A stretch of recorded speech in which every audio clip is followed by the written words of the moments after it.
नमस्कार मित्रों, स्वागत है आप सभी का मेरे YouTube चैनल संस्कृत ट्यूटोरियल में। यदि वीडियो पसंद आए तो मेरे चैनल संस्कृत ट्यूटोरियल को लाइक, शेयर एवं सब्सक्राइब करें। आज हम पढ़ेंगे प्रैक्टिस सेट 3। इससे पहले मैंने प्रैक्टिस सेट 1 और प्रैक्टिस सेट 2 बना दिया है, जिसमें महत्वपूर्ण प्रश्नों की श्रृंखला है, आप देख सकते हैं।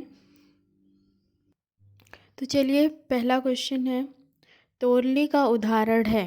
पहला कापी, दूसरा तल्लयः, तीसरा है सिवेही और चौथा है प्रेजते। तो तोरली का आंसर होगा तल्लयः। क्यों? क्योंकि तोरली के अनुसार यदि त वर्ग के पश्चात ल वर्ण हो तो त वर्ग के स्थान पर लकार आदेश हो जाता है।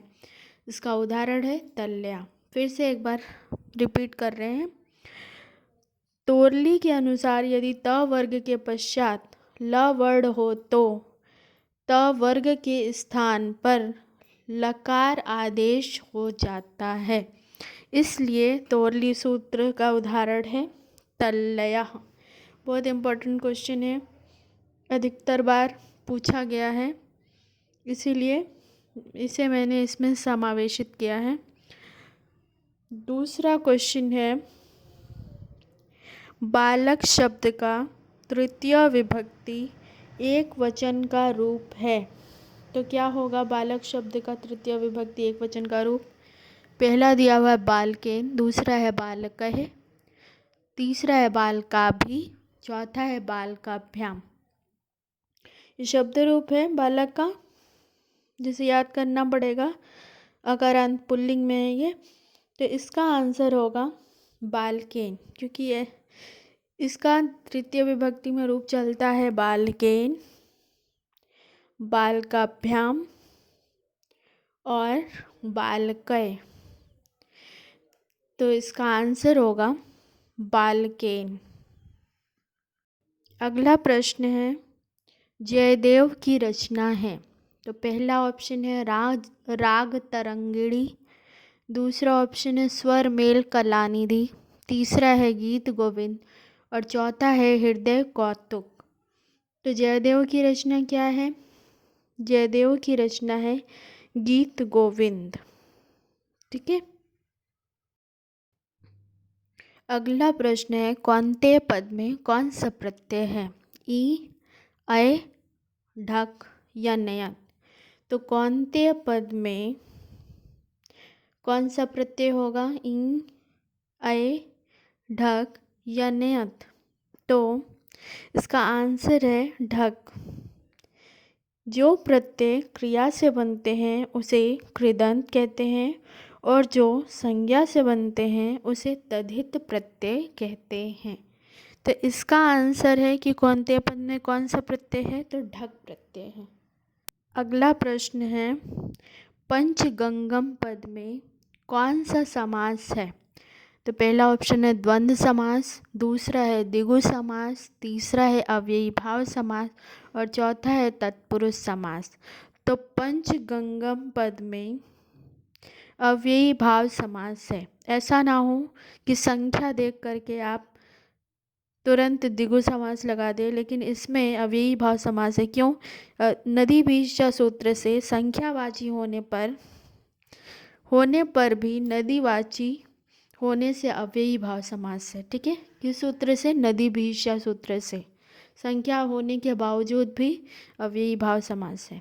नेक्स्ट है, अण प्रत्याहार के अंतर्गत आने वाला वर्ण नहीं है। तो अण प्रत्यय, ये प्रत्याहार का क्वेश्चन है। तो अण प्रत्याहार में क्या क्या वर्ड आते हैं ये जानना ज़रूरी है। तो सबसे पहले देखिए, इसका ऑप्शन क्या दिया है? अ, ई, उ, ड़। तो अण प्रत्याहार में आ, ई, उ, ड़ आता है, लेकिन आप जानते होंगे कि इसमें जो हल वर्ड होते हैं उनकी गणना प्रत्याहार में नहीं होती है, इसलिए इसका आंसर होगा ड़। ठीक है। आता तो है पर हल हल वर्ड होने के कारण इसकी गणना प्रत्याहार में नहीं होती है, इसलिए इसका आंसर होगा डा। नेक्स्ट क्वेश्चन है अंतस्थ वर्ड है तो क्या होगा श श श ह या य र ल व या छात्र ज्ञा या क ख ग घ। तो आप जानते होंगे कि अंतस्थ वर्ड में कौन कौन से आते हैं य र ल व। अंतस्थ वर्ड का उच्चारण जीभ, तालु, दांत और ओठ के स्पर्श होने से होता है। ठीक है,